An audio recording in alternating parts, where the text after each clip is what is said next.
And welcome to the Owatonna Today Show. I'm Shelley Whitehead. It's Friday, and we are so fortunate to be on the air. And we want to thank those people who have helped us be on the air. With our premier supporters, we want to thank the City of Owatonna, Express Employment Professionals, Mayo Clinic Health System in Owatonna, Owatonna Public Utilities, Safe and Drug-Free Coalition of Steele County, United Way of Steele County. Also, another great supporting group is our primary supporters, Amy Swain Hearing Center's Little Theater of Owatonna Care Center, and Steele County Environmental Services. Then, of course, we have our interlude supporters. We could not be here without them. Abraham Consulting Technologies, A+, So and Vac, Brenda Bednar Mortgage, Glenn Meager and Tim Thomas of Brick Meager Funeral Home and Medford Funeral Home, Brookdale Senior Living, Sterling House and Clare Bridge of Owatonna, Carlson Brandstand and Company CPAs, ERA Gillespie Real Estate, Fairview Animal Medical Center, Horizon Eye Care Professionals, Clancher and Son Landscaping and Concrete, Napa Auto Service, Owatonna Business Incubator, Pizza Ranch of Owatonna, Profinium Financial, R&K Electric, Snap Fitness, Steele County Blades, Junior Hockey, Steele County Historical Society, the Third Hand Incorporated Video Productions, and TPS Service. Insurance, that is. We want to thank them and also remind you to make sure you are thanking them by giving them your business and supporting us here on the Owatonna Today Show. We're also always looking for more supporters of the show, so if you have an idea of someone who might be interested in having a commercial put on the air, why don't you give Leanne a call at 390-5751. Also, private individuals are welcome. If you love what we do here on the Owatonna Today Show and have learned something, we'd love some support from you. You can help keep us on the air by sending your contribution to Owatonna Today, 1130 North Elm Avenue in Owatonna, Minnesota. Now, I do want to remind you that one of our newest supporters are the Steele County Blades, and they would love for you to join them at a home game, and you can do it for free. All you have to do is like us on Facebook, and we'll get you 2 free tickets. Well, maybe you could win 2 free tickets to the Blades home game, so make sure you like us on Facebook. And it's a great time and opportunity for you just to find out what's going on in your community. We're going to be right back. We're talking politics and senior living right here on the Owatonna Today Show, so stick with us. Hi, I'm Jody Voisin with the staff at Fairview Animal Medical Center, your other family doctor. Fairview Animal Medical Center is a proud supporter of the Owatonna Today Show. Today's fire safety message is on cooking safety, and what we'd like to touch base on is never leave your cooking unattended. Always attend to your cooking. Pot handles turned in. If something would happen to catch fire on the stove, have a lid handy that you could slide over and cover the pot. Reduce the heat, turn it off, and slide the pot back. Making sure you keep pot holders and that type of stuff off the cooking surfaces, and always maintain a clean cooking area free of grease, and clean your ovens regularly. That is today's fire safety message from the Owatonna Fire Department. Hi, we're Mark and Becky Stevens of the Owatonna Pizza Ranch. And we support the Owatonna Today Show.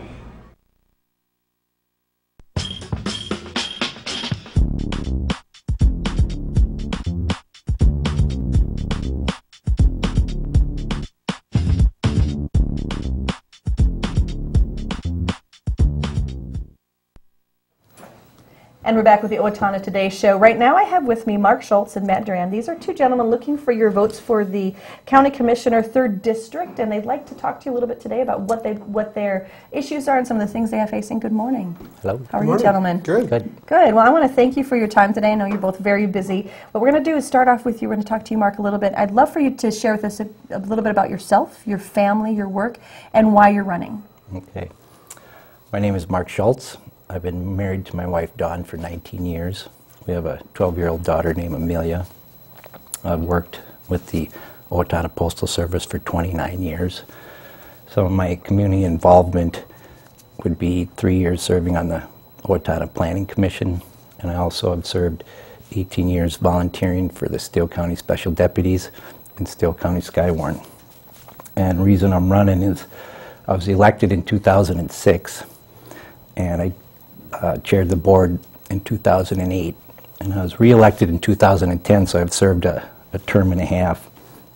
And I've lived in District 3 for 26 years, and I've worked in District 3 for 26 years. And I enjoy being involved with the community and supporting the community, and I have the energy and commitment to make a better future for Steele County. Thank you, Mark. Matt, same question to you. Tell us a little bit about yourself, your family, your work, and why you're running. Sure. I grew up in way up north in Medford, Minnesota, in Steele County here. After I make my home now here in Owatonna with my wonderful wife Jessica and our 3 great kids. Regan, she's 11 years old and she's a 6th grader at Willow Creek School. And then we have our daughter Grayson, she's 6 and she's in McKinley, she's a 1st grader there. And our son Calden, he's a preschooler at Owatonna Christian School, so we got him kind of spread out throughout the district here. After I graduated Medford, I went to Minnesota State University, Mankato, and I got a construction management degree there. And been involved in residential and commercial construction for the last 10 years, working as a project manager on construction jobs throughout Minnesota, and actually worked quite a while out on the East Coast before I moved back here to Minnesota. For the last 5 years, I've served the city of Owatonna as a stormwater manager. And I've implemented, worked with contractors, worked with various businesses, students, other government agencies to make sure that we minimize our stormwater pollution throughout the city of Owatonna. I have sat on the Canyon River Watershed Partnership Board as a Steele County representative for the last 3 years, the last 2 as the board chair, and also sit on 2 stormwater committees on the state level, Minnesota Impact Development Standards. And then we also have the Minnesota City Stormwater Coalition, so I'm active as well to make sure that we're lobbying for our rights as a city. And then most recently I started teaching at Mankato State as an adjunct faculty member from the construction management department. So I'm running because I want to help my community. There have been a lot of people that have taken leadership roles before me in Steele County as I grew up, and feel like it's my responsibility to kind of step up to the plate now. Good, thank you, gentlemen. I'm going to ask you, Matt, real quick, what life experiences have you had that you feel make you a good candidate for this specific post? Sure. Well, I've served as the stormwater manager for the city. I've worked for municipal government. I've also, served as the board chair for the Canyon River Watershed Partnership, and as the Steele County volunteer coordinator during the floods of 2010. So in all 3 of those roles, I've worked one-on-one with the public. I've had to interact with other government agencies. I've helped lead the charge and arrange effective, efficient tasks to make things work better, and just really committed to the community, and that's why we're here. Good. Mark, same question to you. I would say my experiences with my education, which would be Winona State University. I did attend the Land and Community Leadership Program. I've been trained and experienced in negotiating labor agreements. I have 24 years business experience as running real estate investment for myself. I would say that 29 years of being a federal employee with the United States Postal Service. And also I've been elected to various leadership positions for the National Association of Letter Carriers, and I currently serve as president of Local 776. Okay, good, thank you. I want to ask you, what challenges do you feel that we have on a county level that we have, and what would you do to fix some of those challenges? One would be, we're in the process of developing a strategic plan with mission, vision, and values, and that would include a strategy or roadmap on how to get to the vision's end, and also reducing the cost for the Steele County Public Works Service Center. Okay, good. And so what are some of the ways you're going to work towards that? With the strategic plan, we would like to have the core values, the mission statement, and the vision done by the end of the year. And then that would be in development with the county board, department heads, and consultation with staff. And then the board will set direction and policy. We'll implement it in 2013. And the last time it was updated was 1999. Okay. And then with the service center, the challenge is the short-term investments and long-term investments. The long-term investment would be what are the county needs 20 years out with county departments, emergency management, the sheriff's department, and also possible collaborations in the future. And the challenge with the short term would be, which I'm in favor of, is there's an estimated cost of $150,000 for a fuel island, so the county can buy fuel in bulk, and that is projected to save $40,000 annually. So the way I look at that, that's a good investment of taxpayers' dollars. Okay, good. Thank you. What about you, Matt? What are some of the challenges we have in Steele County, and how would you like to address them? Sure. We need to reduce the cost of the public works building, like Mark had said. We need to seek clear vision of what the new leadership structure looks like now that we have a county administrator. and we need to continue to engage the public in public participation. You know, value engineering is going to be important on the Public Works building. Do we need exposed precast, or can we go with the standard gray tip-up panel? Those are the kind of questions that I can bring from a construction background. Leadership, you know, within the county level, as I've met with all the department heads, they've talked about kind of this understanding, or what's the new leadership look like with the new county administrator, and how does that work in a committee form. And then lastly, we need to build trust again with our public participation. We need to get civic engagement. We need to have people feel good about the questions and issues on the front end instead of being worried on the back end. Okay, good. Gentlemen, we're going to give you a chance now to speak directly to the voters, those who are watching today, and talk to them about why they should vote for you. And Matt, actually, we're going to start with you. All right, great. My name is Matt Durand. I grew up here in Steele County. My family lives here. We're invested in this community. We want to make sure that that investment grows. We really enjoy being a part of Owatonna and the Steele County area. My family, my mom and dad still live in Medford. I still have a lot of friends and family here, and that's really why I'm running, because it's my responsibility. Our democratic process, the reason that we get to vote is a lot more than just a vote. It's also investing time and energy in that, and I would like to be your next county commissioner for District 3. Thank you so much, Matt. Mark? Well, with the past 6 years of knowledge and experience that I've obtained serving on the Steele County Board, I would like to continue serving the residents of District 3 and actually all the residents of Steele County. And the thing is, with the county, there's so much involved with it. It's the saying is kind of from prenatal health care to indigent burials and everything in between. So actually it takes about one term to get your feet wet to really make a difference, and I feel I'm in that position right now. So I would urge the residents of District 3 to re-elect me, please. Thank you. Thank you so much for your time, gentlemen. I know it's super busy for you. And what we're going to do now is we're going to go to a quick break, and then we're going to be speaking with Shawn McNulty and Deb Gillard as they talk a little bit about the Brookdale Senior Living. So you stay with us right here on the Owatonna Today Show. Hi, this is Dave Efforts with TPS Insurance, and we are proud supporters of the Owatonna Today Show.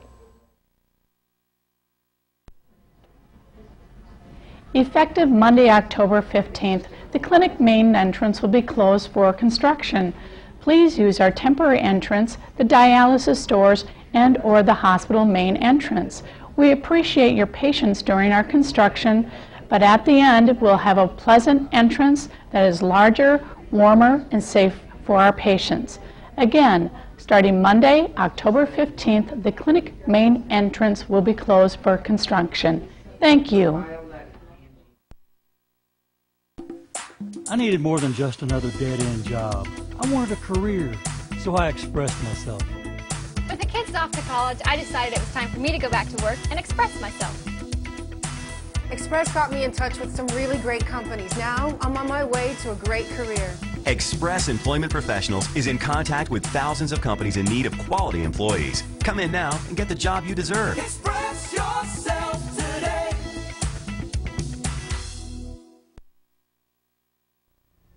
Hi, I'm Doug Johnson with the Owatonna Business Incubator. We're here to help small businesses start and to grow. We're a proud sponsor of the Owatonna Today Show. Hi, my name is Dave Olson and I'm with R&K Electric, where we provide power to the people. We're proud supporters of the Owatonna Today Show. I'm Mark Woodrich with Steele County Blades Junior Hockey. Come back to the orange and black. We'll see you at the rink. The Steele County Blades are very proud supporters of the Owatonna Today Show. And we're back with the Owatonna Today Show. I'm Shelley Whitehead. I have with me right now Shawn McNulty and Deb Gillard, a familiar face for some of you who've been watching us for a while. We're here today with Brookdale Senior Living with Sterling House and Claire Bridge of Owatonna. Thank you, ladies, for joining us today. You're very welcome. Thank you. Tell us a little bit about your facility and what you're here today. Great. Well, Brookdale Senior Living here in Owatonna, we offer two different communities. We have Sterling House, which is our assisted living community. So that would be anybody that has either non-memory care needs or maybe early stage memory care needs, but they have some sort of physical need that, whether it's maybe some help with dressing and grooming, bathing, med management, anything along that lines.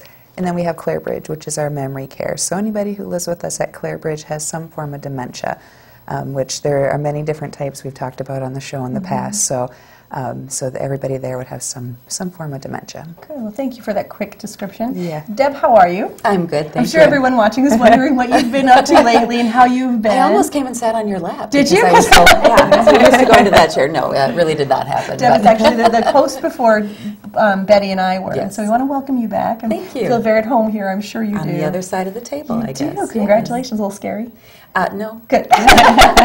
You're not scary, Shelley. So I can do it. So Deb, tell us a little bit about what you're doing over there at the... Well, and our viewers would probably know that I previously was in real estate and also doing the Owatonna Today show. I've been very, very fortunate to have gotten a job here with Brookdale Senior Living.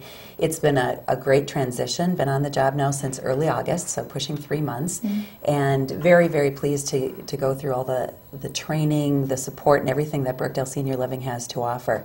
Our communities are just wonderful. If you have not had a chance to come and visit us at all, I would encourage anyone to do so. I think, we're kind of a little unassuming, sitting there on Cedardale Drive, and kind of look like a nice house as you walk up to the front, little porches on the front, and they're just so welcoming and warm, and I really love the position that I'm in that is allowing me to help families to come and get to know who we are, and seeing if we can meet their needs and have them in a safe and a great place to live. Well, I think oftentimes at this time of life, people are, there's so many questions, they're not sure, and I think sometimes they're timid to ask those questions, and I'm sure both of you would encourage people to be bold and ask, because you're caring about the family. So really quickly, what are some of the questions that you would like people to ask when they're coming to the center? Well, one of the things that I've talked about over the years, I've been with Brookdale for 10 years now combined, is education is the most powerful thing. It's one of the things that we work with strongly to get the information out. So there's nothing to be afraid of to ask. People will come in, and a lot of times we kind of are working in our own situation, and we think maybe at that point in time I'm all alone, but you're not. There are so many families that are going through the same thing that you're going through, especially as caregivers and the person that is needing that care. It's a big transition for everybody. So there is no questions, that I haven't been asked. We all go through different things, and we're here to support whatever it is that you need. So sometimes families just need somebody to talk to. I'm sure Deb will, if she hasn't already started experiencing this, sometimes just get the phone calls where they just need somebody to talk to. They just are having a bad day, or they've had a really bad week. They can call up, I talk to them, Deb can talk to them, just kind of help them, give them some ideas of what else they can do. Some people are ready right now. Our memory care side tends to be much more of an emergency placement. Something's happened or something's going on. Maybe the caregiver is now sick and is not able to be at home with their loved one. So there's nothing that you can't ask. We will find an answer. It's also, it sounds to me very much like it's a whole family kind of care, not just for the person in the home, but you're caring for actually everyone that's involved in this decision-making process.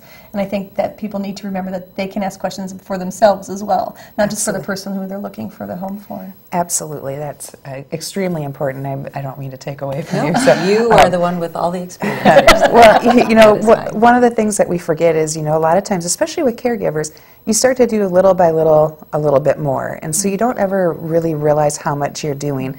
And so for them, it is very important. Part of that, too, is when somebody moves in with us, is transitioning that caregiver who has been doing so much into a new role, because now their role is to have that quality time with their loved one while we're doing the cares, but making sure that they feel comfortable with it. So sometimes as little as maybe still bringing home the laundry and doing it, we do the laundry there, but it just makes them feel like they're still a part of it. They maybe want to come in and have a meal with them every day. They can come in and still do that. It's very important to recognize the whole family, because everybody does grieve it differently. Everybody does transition it differently. Very good. Yeah. Tell us a little bit about what you're doing at the facility, some of the responsibilities that you hold while you're out there. Well, as sales manager, it's my job really to make sure that our apartments and our communities are occupied, and that means visiting with families, also going out and talking to what we would call referral sources in the community, people who may have a need, especially in the clinical setting. As Shawn mentioned, some of those things are emergent when they come to our memory care community. But to have those relationships going, which Shawn has already set up, of course, but to keep those relationships in place so that we are we are the communities that people think of when they think of, for instance, the need or even questions for an assisted living community or a memory care. So I'm out. I could be out. The course of the day is never the same, as Shawn will attest to. In her position too, she of course has moved into the executive director position, but was previously doing this. And there's no day that's ever the same. And just when you think you have it planned, you get those phone calls, like Shawn did just as she was walking out the door this morning. You know, someone calls in with questions about our assisted living community, and that may end up taking a whole lot of your time that you weren't planning for. But it's important, so we take that time, and things just get juggled around like that, and we take our family's needs internally and externally the way we need to, and we just get the job done. So meeting each family where they are instead of trying to fit the family into your mold, kind of working around them. Yes. Absolutely. Do you have any special events that are coming up that we need to be aware of? Well, in the community, I know that we are planning, and I don't want to get ahead of myself here, but I do know we're going to be starting some educational programming coming up in the first part of the year. So I know we'll have an opportunity to get that information out too, and I don't want to jump the gun by trying to shoot dates out into January and things like that. We do have ongoing support, and that's our memory care support group. We meet the third Tuesday of each month at 2:30 in the afternoon at our Clare Bridge community. It's not just open to those that are maybe have a loved one at Clare Bridge or have previously, though those individuals do make up some of our group. But if someone is dealing with memory care in their family, a diagnosis of Alzheimer's or another dementia, and maybe right now that loved one is at home with them, we want them to know that we have a support group that they can come to talk about all those things. There are certain things that are maybe unique to dealing with individuals with dementias, and it's a good place to talk about those things as Is it just caregivers. primary caregivers, or would you encourage extended family maybe who have also to work with them maybe on a weekly basis instead of daily basis? Would those people also be invited to come? I think anyone who had an interest in coming and finding out about more, whatever can help you. Yeah. And and here again too, each person is going to be in a different place. It could be a granddaughter or grandson who maybe just is not able to kind of come to terms with what's happening with grandma or grandpa. Maybe they're not really involved with the care, but they really need to know for themselves what's going on. I would encourage, and I know Shawn would too, any education. As she said, knowledge is, and education is so important. But if support and talking with others, again, to make yourselves feel like you're not alone, is helpful to anyone, I would absolutely invite them to give us a call, and I can let them know of updates, again, as to when the meeting's coming up on a monthly basis. And I think it's important, too, is the really nice thing about this support group is we can Google everything now. You know, you can get information on anything and everything. But when you get to talk to somebody who's living that firsthand, I learn more. I've always enjoyed this support group, simply because I learn from my own profession what it is that I can do to help families, whether it's our current families or families that are in the community. It just makes a difference, and we have got a pretty tight group of people that are meeting now. They're very supportive of each other, and you know, some have people, family members living with us, some are caregiving at home. Some actually are continuing to come to the support group after their loved one has passed away because they've just all become so close, and they are very good about taking people in and getting them the help and support they need as well. I love they're sharing they're still continuing to share what they've learned through their experiences, and I think that's a valuable thing that we sometimes forget to do. Yes, we forget to share those experiences we've had to help other people. Yeah, to support each other. The holiday season's coming up, and I know sometimes other people are willing to be involved maybe in lives. Do you have any events that are happening where people maybe can give to the care center to maybe help make holidays a little bit brighter for those who are living there? Yeah, we do all different volunteers. The holiday season is wonderful because we have a lot of people that want to come out. We do not turn anybody down. So whether it's music, if you want to come in and do an activity, we've had anywhere from real young to past families who still come out and carol. It's a great time of year. We're always looking for volunteers, and not just during the holiday season. We're looking all year round. So always give us a call if you have an idea or you want to come out. Sometimes just reading one-on-one, anything like that helps. Just a little bit of time. Yeah. That's great. Yeah. Good. Anything else we need to be aware of what's going on? I just want to mention this is a more business related. Again, we were talking about those business calls and referral sources that we have out in the community. We will be doing a coffee on November 8th from 9:30 to 11 o'clock at Sterling House.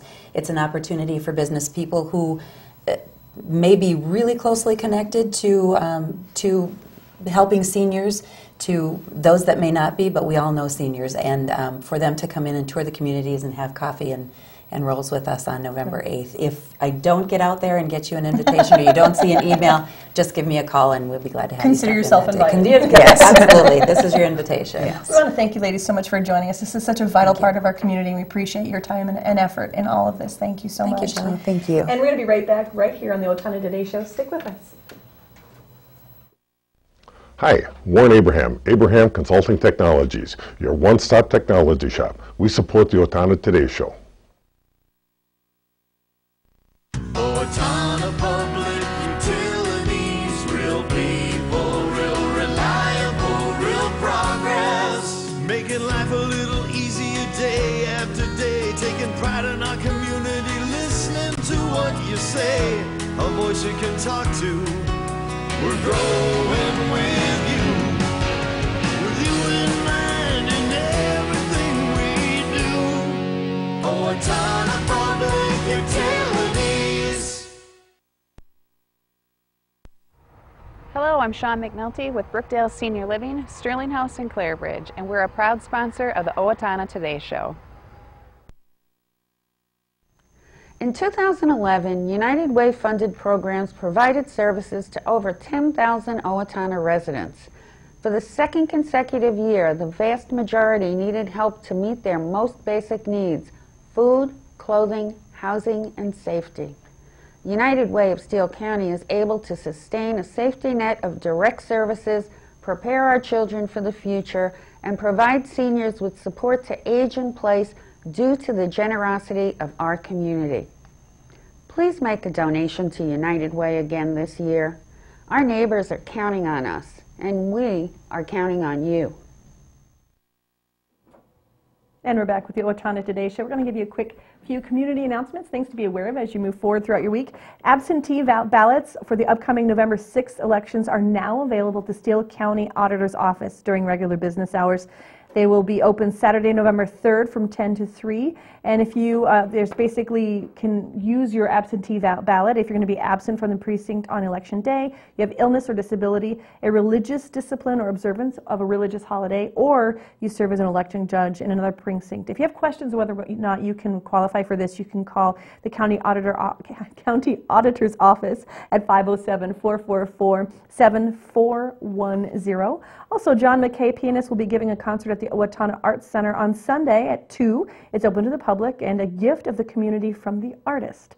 And there's going to be Mozart, Chopin, Ravel. These all be great things. He's actually retired from Gustavus Adolphus after teaching piano and music history for 28 years. He'd love for you to join him this Sunday at 2 p.m.